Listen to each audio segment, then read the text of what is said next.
Assalamu alaikum my social media family and welcome to online learning session presented by Nazir CCLT। आज हम class 9 की जो new math की book है फोर्सिन board उसकी जो है हम यूनिट नंबर 1 जो है रियल एंड कॉम्प्लेक्स नंबर इंशाल्लाह इसकी जो है आज हम इंट्रोडक्शन की क्लास लेंगे। ठीक है, तो real number and complex number क्या होते हैं, इनकी टाइप्स और इनके साथ जो एसोसिएटेड ऑपरेशंस हैं इस बुक के हिसाब से हम इंशाल्लाह उनको जो है वो पढ़ेंगे। जैसे कि आप लोगों के सामने है रियल नंबर, तो रियल नंबर जो होते हैं उनको जो है वो कैपिटल आर से जो है वो शो किया जाता है। रियल नंबर दो तरह के होते हैं, rational numbers and irrational numbers.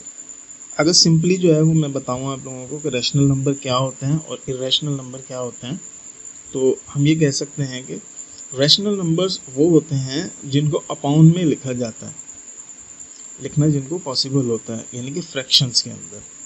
ठीक है, और इर्रेशनल वो होते हैं जिन्हें किसी सूरत भी अपॉन में यानी फ्रैक्शन में नहीं लिखा जाता। ठीक है, नहीं लिखा जा सकता। और अमूमन रूट वाले जो है वो इर्रेशनल नंबर्स ही होते हैं जो स्क्वायर रूट के अंदर आते हैं। ठीक है ना, अगर ये ऐसे 2/3 लिखा है, ठीक है, तो ये रैशनल नंबर है, लेकिन अगर मैं इसके अंदर रूट भी लगा दूं, रूट का इजाफा कर दूं, तो ये रैशनल नंबर बन जाएगा। अच्छा जी, रैशनल नंबर्स जो होते हैं वो भी दो तरह के होते हैं, एक इंटीगर्स होते हैं और एक नॉन इंटीगर्स होते हैं। इंटीगर्स कौन से होते हैं? 0 से स्टार्ट होते हैं और ये प्लस और माइनस के हो सकते हैं। ठीक है जी, इसके बाद इंटीगर्स को भी मज़ीद 3 हिस्सों में डिवाइड किया गया है, even integers, whole integers and odd integers. Even integers वो होते हैं जो 0, 2, 4, 6 यानी कि 2 का टेबल का पैटर्न जो होता है वो इवन इंटीगर्स कहलाते हैं। होल नंबर्स जो हैं वो 0 से एंड कंटिन्यू स्टार्ट होते हैं। ऑड नंबर्स जो हैं, ऑड इंटीगर्स जो हैं वो 1, 3, 5 यानी कि जिनका पेयर ना बनता हो, ठीक है, 2 के टेबल्स में ना आते हो, वो ऑड होते हैं। फिर होल नंबर जो है उसको मज़ीद जो है वो डिवाइड किया गया है नेचुरल नंबर्स के अंदर एंड देन नेचुरल नंबर को जो है वो प्राइम नंबर्स में। नेचुरल नंबर जो है वो 1 से स्टार्ट होता है, ठीक है, होल नंबर 0 से और नेचुरल नंबर 1 से। और इसी तरह से प्राइम नंबर्स वो होते हैं जो सिर्फ और सिर्फ अपने टेबल में आते हैं, 2, 3, 5, 7। ये जो 2 है it is the only even integer which is a prime number. Otherwise जो है जितने भी ऑड इंटीगर्स होते हैं वो तमाम के तमाम प्राइम्स ही होते हैं उनमें से अक्सर। ठीक है जी, तो ये रियल नंबर्स यानी कि क्या होते हैं, रियल नंबर कंबाइन इफेक्ट अगर हम समझें तो रियल नंबर जो हैं वो ये सेट होते हैं रैशनल और इरेशनल नंबर्स का। रैशनल और इरेशनल नंबर्स को मिलाकर उनका यूनियन अगर किया जाए तो वो असल में रियल नंबर बनेगा। ठीक है, तमाम ही रियल नंबर होते हैं जितने भी हम डिजिट्स इस्तेमाल करते हैं, अनटिल एंड अनलेस उसके साथ जो है वो आयोटा यानी माइनस का साइन ना लग जाए। ठीक है जी, अच्छा, इसके बाद जो है representation of real number on a number line. एक ऐसे नंबर लाइन अगर बनाई जाए तो उसको हम रिप्रेजेंट कर सकते हैं उसके ऊपर अपने रियल नंबर्स को। जैसे कि यहाँ पर है -1/2 एंड 1/2 को, तो अगर मैं इस तरह से एक नंबर लाइन लगा दूँ, एक स्ट्रेट लाइन खींच दूँ, उसके ऊपर मैं यहाँ 0 लिखूँ और फिर जो है बराबर बराबर जो है फासले से इसके ऊपर कुछ पॉइंट्स खींच दूँ। ठीक है, तो यहाँ 0 है, यहाँ 1 है और यहाँ ऑब्वियसली माइनस का 1 होगा। इस तरफ जो है वो माइनस की गिनती आएगी और इस तरफ प्लस की गिनती आएगी। ठीक है, अच्छा, अगर मैं बात करूँ यहाँ पर, ठीक है, तो ये यहाँ पर 0 और 1 के बिल्कुल दरमियान में 1/2 यानी हाफ हो जाएगा। इस तरह 0 और -1 के दरमियान में -1/2 यानी हाफ हो जाएगा। तो ये 2 पॉइंट्स हो गए, इसको मैं P1 कह सकता हूँ, इसको P2, या इसको P1 और इसको P2 कह सकता हूँ। सेम इसी तरह से -1/5 एंड 1 होल 1/5। ठीक है, ये फ्रैक्शन में लिखा हुआ है और ये डेसिमल के अंदर डेसिमल पॉइंट के साथ जो है वो फ्रैक्शन को लिखा हुआ है।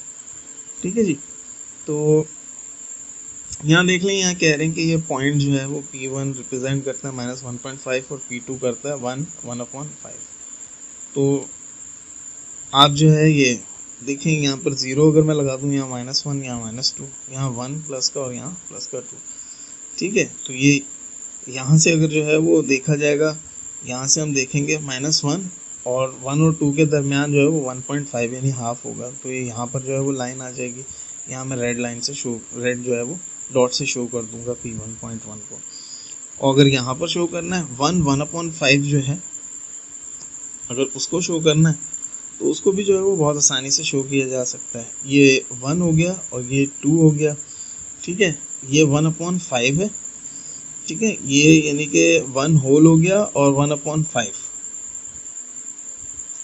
यानी कि ये यहाँ पहला पॉइंट जो है ये 1 होगा, ठीक है। और ये दूसरा पॉइंट जो है वो 2 होगा, इसके दरमियान जो है वो हाफ आ जाएगा इसका, तो ये 1/5 हो जाएगा, ठीक है। अगर आप गौर करेंगे तो ये 1 और 2 के दरमियान जो है इक्वल डिस्टेंस के ऊपर जो है वो 9 जो है वो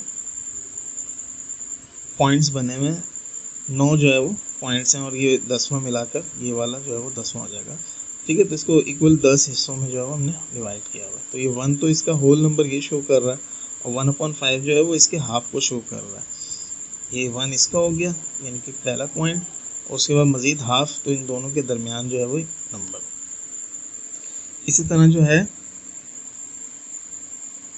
जो नंबर्स होते हैं वो टर्मिनेटिंग या नॉन टर्मिनेटिंग या रिकरिंग डेसिमल्स होते हैं, उनको भी नंबर लाइंस पर शो किया जा सकता है, ठीक है। ये मैं अभी रिकरिंग नॉन रिकरिंग जो है मैं अभी आप लोगों को बताता हूँ। तो ये देखिए यहाँ पर भी जो है वो 3/2 है और 5/4 है, इसको भी हमें नंबर लाइन पर शो करना है। तो ये पॉजिटिव हैं दोनों, ठीक है। तो यहाँ अगर मैंने 0 बना दिया और यहाँ पर मैं 1 2 3 4 5 बना दूंगा, ऑब्वियसली 0 और 1 के दरमियान जो है वो 1/2 होगा। इसी तरह 1 और 2 के दरमियान जो है वो हाफ होगा इसका, और ये 1 इसको जो है वो शो करेगा, यानी 1/2 यानी 1.5। ये 2.5 का पॉइंट होगा, 2 1/2। ये 3.5 का होगा क्योंकि 3 और 4 के दरमियान है, 3 1/2। ये 4.5 का होगा, ठीक है। तो ये 4 और 5 के दरमियान है क्योंकि, तो ये 4 1/2, ठीक है जी। अगर जो है वो इस पॉइंट की हम बात करें, इसको हमने कैसे शो करना है, तो 3/2 को पहले तो आप जो है वो मिक्स फ्रैक्शन के अंदर जो है वो ले आए। अगर ऊपर बड़ा हो यानी डिनोमिनेटर बड़ा हो और जो निचला हिस्सा है फ्रैक्शन का न्यूमरेटर जो है ये छोटा हो, तो हम डिवाइड कर लेते हैं और डिवाइड करके लिखते हैं। तो ये 1 1/2 आएगा। कैसे करेंगे, 3 को अंदर रखेंगे, 2 से डिवाइड, 2 1 2। जो बच जाता है उसको हम ऊपर लिख देते हैं, जहाँ जिससे हम डिवाइड करते हैं वो नीचे आता है, और जहाँ तक डिवाइड किया जाता है वो हम यहाँ शो करते हैं, ठीक है। ये डिवाइज़र कहलाता है, ये डिविडेंड कहलाता है, ये रिमाइंडर कहलाता है, ठीक है।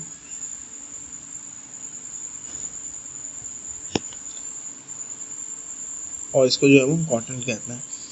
इसी तरह 5/4 को हम लिख सकते हैं 1/4। इसको भी यहाँ नंबर लाइन पर शो किया जा सकता है, जैसे यहाँ पर इसको नंबर लाइन पर 1 and 1.5।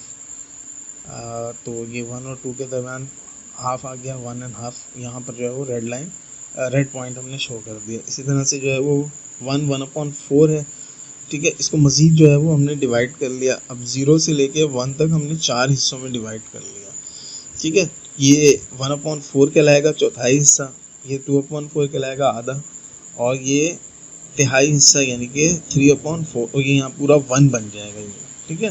पीछे हमने देखा था 10 इक्वल पार्ट्स में डिवाइड किया हुआ था, यहाँ 2 इक्वल पार्ट्स में डिवाइड किया हुआ था, और यहाँ 4 इक्वल पार्ट्स में 0 से 1 तक को डिवाइड किया हुआ है। जैसी ज़रूरत होगी, जैसा नंबर होगा, हम वैसा जो है वो लाइन बना लेंगे, ठीक है जी। और ये देखें, ये 1/4 2/4 3/4, यहाँ पूरा 1 हो गया, और फिर यहाँ 1/4 आएगा, यानी 1/4 जो है, जो नंबर था हमारा असल में जो 5/4 था, वो असल में 1/4 था। तो ये 1/4 यहाँ पर जो है वो डॉटेड लाइन से, डॉटेड रेड डॉट से जो है वो शो हो जाएगा। इसी तरह से 11/6 और -5/3 को हम इस तरह से बनाकर हम शो कर देंगे और लिख देंगे। इसी तरह से अब जो डेसिमल पॉइंट्स हैं, ठीक है, यानी डेसिमल नंबर के साथ जो रैशनल और इरेशनल नंबर्स होते हैं, तो 1/2 जो है वो असल में 0.5 के बराबर होता है। और 1/4 0.25 के बराबर। तो ये डिवाइड करके देखना होता है, जिस तरह से अभी मैंने आप लोगों को बताया था। ठीक है, अगर डिवाइड होके ख़त्म हो जाए, आगे मज़ीद ना जाए, ठीक है, तो उसको हम टर्मिनेटिंग डेसिमल फ्रैक्शन कहते हैं। ये दोनों टर्मिनेटिंग डेसिमल फ्रैक्शन है। अगर मैं 1 लिखूं और 2 से डिवाइड करूं तो ये 0 लगेगा और पॉइंट लगेगा, यहाँ पर एक 0 का इजाफा हो जाएगा, 2 5 10।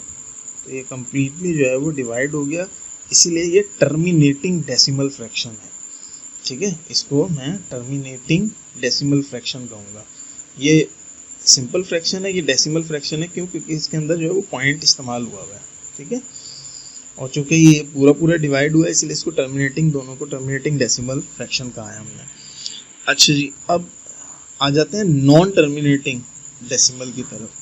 1/3 को अगर मैं डिवाइड करूँगा तो 0.33333 ये डॉट लगा के इसको छोड़ दिया मैंने।